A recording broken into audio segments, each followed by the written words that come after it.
Hello. I haven't written this bit down, but I'm going to do it off the top of my head. A colleague who's been listening to the podcasts approached me in the corridor and said, Toby, come on, this stuff about mechanical pencils and pencil extenders, really, can you just get to it? And I didn't give a full reply, but obviously I think those things are important. They're a kind of grounding. They are the means of production of writing. That's why I'm going on about them at the start of On Drafting.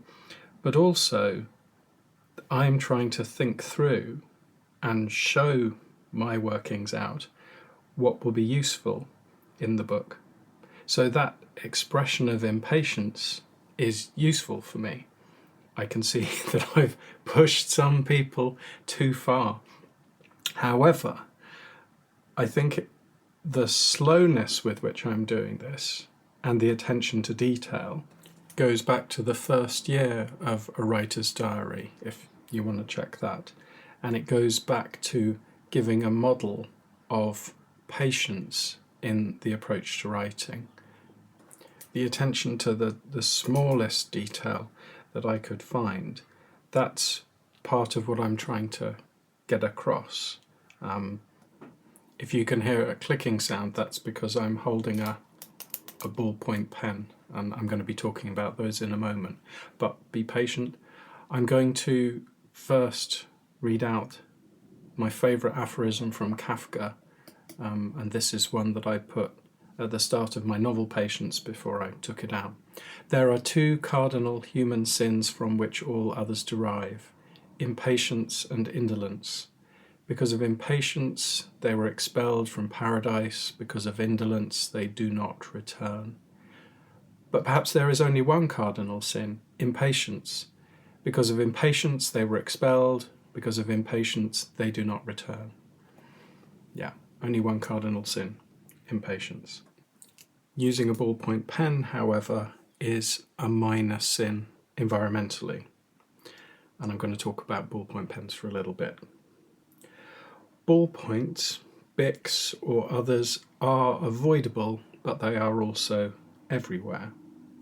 Some of the best and most loved ballpoints I've ever used were ones I found on the street. And it's becoming clear that if I do see pens and pencils lying abandoned, I adopt them. Like razors, ballpoints seemed beautifully practical in their disposability in the past. But we're now aware that almost every single ballpoint plastic pen made, including those Bics I used for my schoolwork and exams, they're still lying somewhere in landfill. They are convenient, so convenient. If you have them around the place, you may as well use them until they run out. Some high street stationers in England, Ryman's, will accept pens for recycling, if you can remember to put them all in a plastic bag and can remember to take them along. I'm collecting mine for the future. So what are the good things about ballpoints? Which there are many. They have the advantage, the transparent ones, of letting you know in advance almost exactly when they're going to give up the ghost, and fountain pens, mechanical pencils don't do this.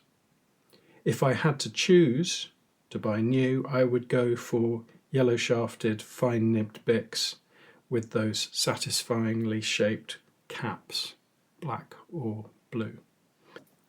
Retractable ballpoints, clickable ones like the one I have here, are most convenient for quick draw note taking, as I've already said. They're wonderful to have ready in a pocket or a purse. Pull them out, write in a notebook, put them away. Much faster than a fountain pen. This is the real crux though. Ballpoints are best for you if you don't want to separate your creative or your critical or other writing from just writing a shopping list or a note to go on the fridge. This might be the most important thing.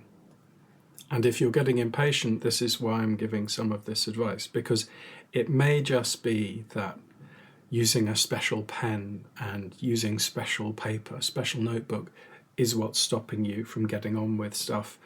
Because you're scared of it, or because you feel like you're in public, you're being some kind of highfalutin version of yourself. And if you just went back to a reporter's notepad, which had already been started with some gubbins that you wrote years ago in the front, and a ballpoint pen, a blue ballpoint, then you'd actually get writing. And then that's what you should do. You shouldn't allow the means to obstruct by being too correct, by thinking too much about them.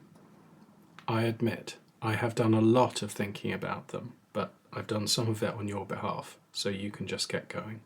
And soon we will get on to before writing, attitude to writing, and starting to draft.